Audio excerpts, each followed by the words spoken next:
যেটা আপনার অ্যালাউড আছে, সেই অ্যালাউড আমাদের অনেক সময় কি আছে, যেমন কেচাপ, সস, এগুলো তৈরি করতে গেলে, বিভিন্ন ফুড প্রোডাক্টস তৈরি করতে গেলে আমাদের অ্যালাউড আছে একটা পারমিসিবল লিমিট অবধি আমরা আর্টিফিশিয়াল কালার ফ্লেভার মেশাতে পারি, অ্যালাউড আছে একটা পারমিসিবল লিমিট, এবং সেই ফুড কালার ফুড ফ্লেভারই আমরা মেশাতে পারি, ঠিক আছে। কিন্তু এর বাইরে যদি আমরা মেশাই তাহলে সেটা কিন্তু অবশ্যই আইনের চোখে কিন্তু মারাত্মক অপরাধ হয়ে যাবে যদি লিমিটটা ক্রস করে মেশাই। বা এমন কিছু, যেমন আমি একটা ছোট উদাহরণ দিই, আমাদের স্যাকারিন কিন্তু ব্যান্ড আছে। স্যাকারিনটা কি? স্যাকারিন শুনেছেন নাম?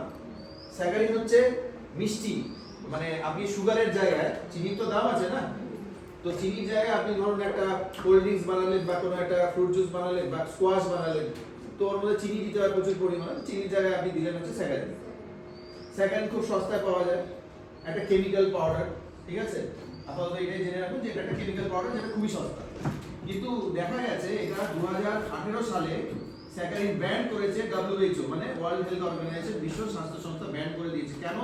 তার কারণ হচ্ছে যে গবেষণা করে দেখা গেছে যে এটা আপনার আমাদের অন্ত্রনালী ক্যান্সার, ঠিক আছে, হয় এটা দীর্ঘদিন খেলে, এই স্যাকারিন যুক্ত খাবার খেলে।